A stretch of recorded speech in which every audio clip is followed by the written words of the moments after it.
안녕하세요. 드라마를 톱파보는 잼잼 리뷰입니다. 70대 재벌 회장이 불의의 사고로 20대 흑수저 신입사원과 영혼이 뒤바뀌며 벌어지는 일을 그린 신입사원 강회장은 재벌집 막내 아들을 쓴 상경 작가님의 동명의 소설이 원작입니다.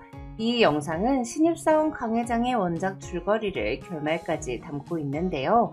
다만 원작 소설이 200화 분량의 방대한 이야기를 담고 있다 보니 드라마화되면서 설정이나 등장인물에도 꽤 많은 변화가 생겼더라고요.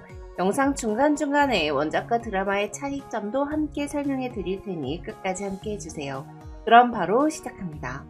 32살의 젊은 나이에 회장이 되어 채성그룹을 재계순위 11호 끌어올린 강용호 회장은 72살이 된 어느 날 승계 작업을 시작하겠다고 발표합니다. 그런데 문제는 후계자를 밝히지 않았다는 건데요. 드라마에서는 강용호 회장 슬하에 쌍둥이 남매인 강재성, 강재경과 이복 동생 강방글이 있지만 원작에서는 강동성, 강동훈 이렇게 두 아들만 등장합니다.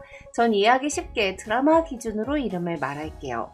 강 회장은 쌍둥이들이 채성을 물려받을 만한 자질이 없다고 생각했기에 일부러 후계자를 정하지 않은 채 자신이 물러난다고 했을 때 누가 가장 먼저 욕심을 드러내고 대가리 쳐들고 들이박는지 확인해 볼 생각이었습니다. 그런데 그룹을 차지하기 위해 들이박는 놈이 있을 거라는 강 회장의 예언은 전혀 다른 방향으로 맞아 들어갔습니다. 바로 강 회장이 뛰어오던 인턴과 정면으로 박치기 사고를 당한 건데요. 이 사고로 강 회장의 몸은 코마 상태에 빠졌고 강 회장의 영혼은 박치기를 한 황준현의 몸 안에 들어가게 돼요. 왼놈이 머리를 박아서 쓰러졌는데 정신이 들고 보니 그 왼수놈 몸에 들어와 있는 상황. 드라마에서 황준현은 축구선수지만 원작에서는 그냥 별 볼 일 없는 스펙의 인턴인데요. 드라마에서는 강재성이 승계 심사를 앞두고 비자금 문제를 덮으려다가 재경과 함께 강용호의 차로 축구선수 황준현을 뺑소니 칩니다. 이 부분은 드라마에서 새롭게 각색된 설정인데요. 한편 그룹에서는 주가 하락을 막기 위해 강 회장이 사고를 당한 사실을 극비에 붙였고 준현 역시 괜히 입 털고 다닐까봐 해고하지 않았습니다. 어차피 인턴이라 3개월 후에는 나갈 테고 눈앞에 두는 게 감시하기도 편하다고 생각했던 거죠. 이에 황준현의 몸에 들어온 강 회장은 자신이 평생 일군 채성그룹의 인턴으로 출근하기 시작하는데요. 근데 재벌 회장님이 자기 저택 화장실보다 좁은 원룸에서 살고 매일 지옥철 타고 출근하는 게 어디 쉽겠어요? 또 엑셀은 남이 만든 파일이나 볼 줄 알지 직접 만드는 법은 알지도 못했고요. 근데 또 회장님 성격은 어디 안 가서 인터넷 잡돌이하는 사원에게는 참교육을 시전하고 팀장에게까지 팀원을 감싸기만 하는 건 좋은 리더가 아니라며 폭풍 잔소리를 해댑니다. 그리고 활용 정점으로 회장 시절 사장단이 노래 잘 부른다고 박수 쳐주던 걸 진짜 실력인 줄 알았던 강 회장은 회식 자리에서 20대 몸으로 그리운 내 고향을 열창하며 분위기를 완전히 초토화시켜버리죠. 이후 강 회장은 몸이 바뀌기 전까지 좀 더 쾌적하게 생활하기 위해 회장실이 있는 36층으로 올라가 금고에서 현금을 챙기는데요. 회장 전용 엘리베이터를 만들지 않았고 36층에 CCTV가 없었기 때문에 가능한 일이었어요. 돈과 중요한 서류들, 인감, 도장 등을 챙긴 강 회장은 호텔 스위트룸으로 거치를 옮기고 고급 맞춤 양복을 맞춰 입습니다. 또한 병원 VIP 병동의 간호사를 돈으로 매수해 현재 자신의 몸이 어떤 상태인지 확인하고 지속적으로 몸 상태 및 약물 투여 현황에 대해 보고를 받죠. 한편 강 회장이 쓰러지자 재성과 재경은 바로 경영권 싸움을 시작하며 지분을 확보하려는 움직임을 보이기 시작했습니다. 거기다가 강 회장의 아내인 조선희까지 자식을 제끼고 자신이 회장 자리에 앉을 욕심을 숨기지 않았는데요. 드라마에서는 조선희가 강 회장의 두 번째 처로 재성과 재경 남매의 친모가 아니지만 원작에서는 친모고 꽤 비중 있는 빌런 캐릭터예요. 조선희는 강 회장이 별다른 유언을 남기지 않고 사망할 경우 상속법에 따라 배우자가 자식보다 더 많은 유산을 상속받기 때문에 강 회장을 죽일 생각까지 하고 있었습니다. 이에 강 회장은 자신이 평생 키운 채성그룹이 가족들 손에 산산조각날 위기에 놓이자 내 가족들로부터 채성을 지켜내기로 결심합니다. 싸움의 시작은 세력 확장부터죠. 근데 강 회장이 지금 인턴 신분이잖아요. 그룹 내 중대사를 결정하기는커녕 사장인 자식들에게 말도 함부로 못 붙이는 처지죠. 이에 강 회장은 가장 먼저 정사원이 되기 위해 인턴대 최종 PT 발표 때 폭탄을 터뜨리는데요. 발표 주제는 채성물산의 미래 성장 방향이었습니다. 강 회장은 PPT 자료도 만들지 않고 그냥 앞으로 나가서 강 회장의 아내인 조선이가 비자금을 만들고 있는 회사들 이름을 나열하며 이들 회사와 거래를 끊으면 매년 100억 이상의 순이익이 나올 거라고 말해버려요. 인턴 나부랭이가 회장 일가가 비자금 만드는 회사를 알고 있어서 당황한 사장과 임원들에게 강 회장은 재고조사를 하다가 비리를 알게 됐다고 둘러댔고 그렇게 정직원이 되죠. 한편 강 회장의 채측근인 이상재는 강 회장과 평생 함께한 오랜 벗이자 충신이었습니다. 드라마에서는 강 회장이 환준현 팽손이 사고의 범인으로 낙인 찍히자 이상재가 사실을 바로잡기 위해 피해자 황준현을 직접 찾아가지만 원작에서는 강 회장이 이상재와 함께 채성 지키기 프로젝트를 시작하기 위해 이상재가 먼저 자신을 찾아오도록 판을 짜는데요. 바로 채성그룹 비자금으로 들어갔던 수표 40억을 황준현의 계좌에 입금해버린 거죠. 강 회장은 은행이 수상한 자금 흐름을 금감원에 보고하면 결국 이상재에게까지 확인 연락이 들어갈 거라고 예상했던 건데요. 예상대로 자신을 찾아온 이상재에게 강 회장은 몸이 바뀌었다는 진실을 말하는 대신 강 회장이 몰래 키우던 사람이라고 둘러댑니다. 이상재는 처음에는 준현의 말을 믿지 않았습니다. 하지만 준현이 회장님과 자신만 아는 비밀을 줄줄이 말하고 심지어 자신도 모르는 회장님의 금고 비밀번호를 알고 회장님이 아끼던 가죽 가방까지 갖고 있으니 믿을 수밖에 없었죠. 한편 강 회장은 핏줄 승계가 아니라 능력 있는 사람이 회장이 되어야 한다고 결심하고는 이상재를 후계자로 지목하는 유언장을 작성합니다. 필체도 인감도 완벽했기에 이상재는 강 회장이 내미는 유언장을 믿을 수밖에 없었는데요. 하지만 이상재는 재경과 재성이 원만하게 합의한다면 회장이 되고 싶지 않았어요. 그래서 두 사람에게 상속 포기 서류를 내밀며 누군가는 욕심을 내려놔야 채성이 산다고 충고를 하죠. 하지만 재경과 재성은 채성을 둘로 쪼개서 각자 차지할 생각뿐이었고 조선이마저 내가 잠시 맡아두겠다며 회장 자리를 노립니다. 결국 이상재는 자신이 회장이 되어 채성그룹을 지켜내기로 결심하죠. 이후 강 회장과 이상재는 강재성이 사장으로 있는 채성물산의 비리부터 정리하기 시작하는데요. 채성물산은 오랜 세월 동안 외주업체와 계열사들이 서로 짜고 돈을 빼먹는 구조가 굳어져 있었습니다. 임원들은 자기 사람들 업체에 일감을 몰아주고 납품 단가를 부풀리고 회사 돈을 빨아먹고 있었죠. 강 회장은 정의로운 사람이 아니라 손해보는 걸 죽도록 싫어하는 사업가였는데요. 그렇게 정의 구현을 위해 모두 다 쳐내는 대신 회사에 손해 끼친 만큼 다시 토해내게 만들면 된다라는 기조로 쓸만한 업체는 헐값에 인수해버리고 배당받아 먹던 놈들은 앞으로 그만큼 납품 단가를 낮추라고 압박을 하죠. 즉 먹이를 놓치는 법이 없는 강 회장은 비리를 척결하면서 동시에 회사를 더 키워버린 건데요. 그렇게 채성물산에서 강재성의 사람들이 하나씩 정리되기 시작했고 곧 그 칼바람은 전 계열사로 번져갔습니다. 한편 이상재는 계열사 사장들을 찾아가 재성과 재경 중 누가 회장이 되든 결국 기존 사람들은 전부 밀려날 거라고 말합니다. 남매가 아버지의 측근들을 단 한 명이라도 곁에 둘 것 같냐며 사장들의 가장 불안한 부분을 정확히 찔러버린 건데요. 그렇게 계열사 사장들은 하나둘 이상재 쪽으로 힘을 실어주기 시작하죠. 이후 강 회장은 채성그룹을 더 키우는 동시에 지분을 확보해 나가는데요.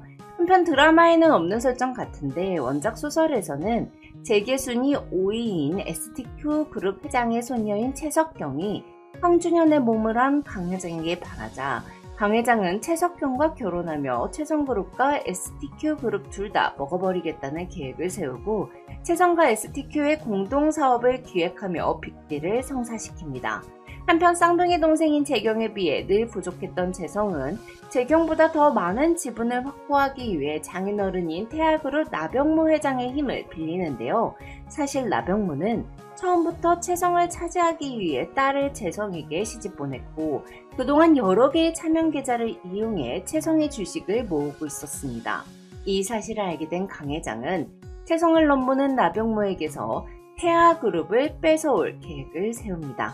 강 회장은 원래 보복은 몇 배로 대갚아야 효과가 있는 법이라고 말하던 사람이었거든요.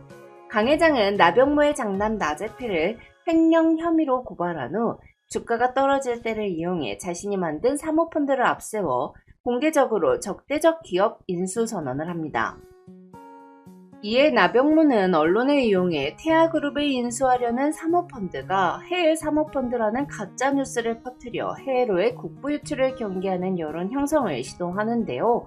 하지만 이미 모든 걸 꿰뚫어보고 있던 강 회장은 곧바로 태아그룹 인수 사모펀드의 배후가 국내 재계 3위 ILK 기업이라는 사실을 언론에 흘려버렸죠. 사실 강 회장은 평소 친분이 있는 ILK 그룹 한진택 회장이 비철금속 분야에서 태아그룹에 밀리는 걸 못마땅해 한다는 걸 이용해 ILK가 태아그룹 인수 전에 뛰어들도록 유도해놨던 건데요. 또한 강 회장은 언론을 통해 소액 주주들까지 움직입니다. 오너리스크로 하락한 태아 주식을 들고 있는 것보다 재계 3위 ILK 주주가 되는 게 낫지 않겠냐라는 여론을 만들어버린 거죠. 그렇게 참을 수 없는 유혹을 받은 소액 주주들은 의결권을 위임하며 인수 전에 힘을 실어줬고, 이로써 강 회장은 태아그룹의 주식을 확보하기 위해 자금을 투입할 필요도 없이 나병모에게서 태아그룹을 완전히 뺏는 데 성공하는데요.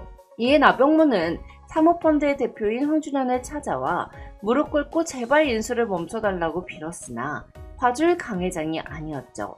이후 진행된 태아그룹 주주총회에서 대표이사 해임안건은 속전속결로 이뤄졌고, 압도적인 찬성으로 태아그룹에서 나시성을 가진 사람은 한 명도 빠짐없이 짐을 쌌습니다. 나병모는 결국 우라통이 터져서 병원으로 실려갔고요. 근데 강 회장의 참교육은 이게 끝이 아니었습니다. 과거 나병모가 해외 비자금 만드는 걸 도와줬던 강 회장은 관련 서류를 전부 복사해두었었거든요. 이에 강 회장은 나병모에게 비자금이 세상에 드러나는 걸 원치 않는다면 채성화학 주식을 전부 넘기라고 압박합니다. 결국 나병모는 비자금 7천억을 지키기 위해 주식을 포기하는데요. 근데 강 회장의 나병모 털어먹기는 여기서 끝나지 않았어요. 강 회장은 원래 눈앞에 떨어진 돈이 있다면 일단 죽고 보는 거고, 넘어지더라도 돌 하나는 지고 일어나야 하는 법이라고 생각하는 사람이었거든요. 강 회장은 나병모에게 비자금을 국내로 옮기는 걸 도와주겠다고 도움의 손길을 내미는 척하며, 뒤에서는 나병모의 치측근인 허정섭 실장을 꼬드겨 비자금 7천억을 전부 꿀꺽해버리죠. 그렇게 회사도 뺏기고 돈도 잃고 부하에게 배신까지 당한 나병모는 이 모든 일의 원흉인 황준현을 납치해서 죽이려고 하지만, 준현 덕분에 큰 이익을 얻은 ILK 회장이 오히려 나병모를 납치해서 난 다른 건 몰라도 내 식구는 확실하게 챙기니까 황준현을 건드리는 고약한 짓을 해서 날 고약한 늙은이로 변하게 하지 말라고 경고를 합니다. 그렇게 강재성에게 큰 힘을 실어주는 척하면서 실제로는 채성을 먹으려던 나병모를 나락으로 보낸 강 회장은 이후 아들인 재성의 비리를 세상에 드러내버리는데요.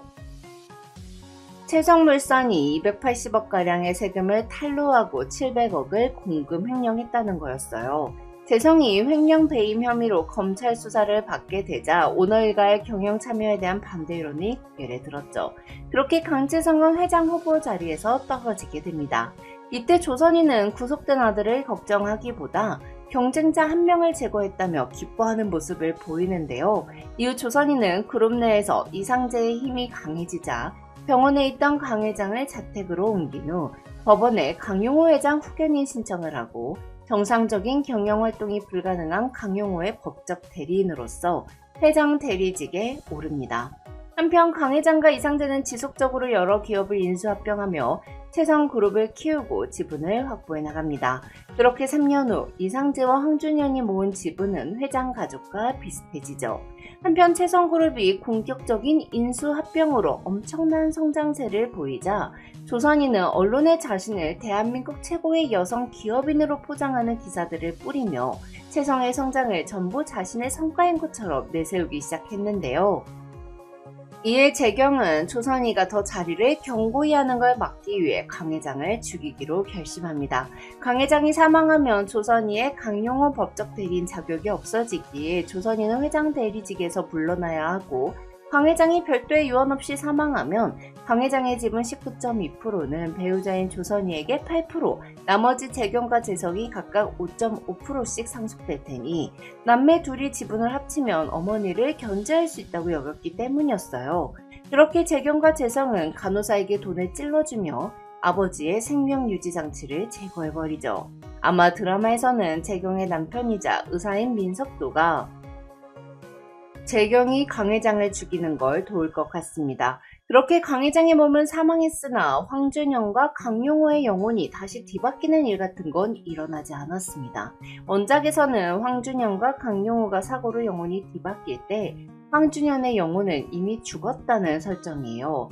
강 회장은 자신의 육신이 묻힌 묘소를 찾아가 젊은 몸을 준 진짜 황준현에게 감사 인사를 전하며 이 늙은이가 자네 덕분에 두 번째 인생을 얻었으니 후회 없이 활짝 피는 삶을 약속하겠다고 말이죠. 그런데 드라마는 조금 다를 것 같습니다. 재성과 재경의 뺑소니 때문에 다리를 다쳐서 축구를 하지 못하게 된 황준현이 이대로 죽어버린다면 너무 속상하잖아요. 한편 강 회장은 자신의 몸이 죽었을 때를 대비해 황준현의 몸에 들어간 후 유언장을 작성해 두었는데요. 그의 유언은 채성그룹 주식을 포함한 전 재산을 SDS 학술재단을 통해 사회에 환원하고 채성그룹은 전문 경영인 체제로 돌리겠다는 것이었습니다. 즉, 핏줄로 승계되던 재벌 역사 자체를 뒤집어버린 셈인데요. 이에 가족 3인방은 유언장 무효 소송을 진행할 계획을 세우지만 유언장에 강 회장의 필체와 인감도장이 전부 찍혀 있었기에 의심할 부분이 하나도 없었어요. 한편 여론은 강 회장의 선택을 두고 이런 게 진짜 사회 환원이다, 세습을 끊어낸 위대한 결정이다 라고 말하며 영웅대우를 했고, 가족들에게는 고인의 훌륭한 뜻을 저버리는 폐륜이라며 세상에 존재하는 모든 욕을 퍼부었습니다.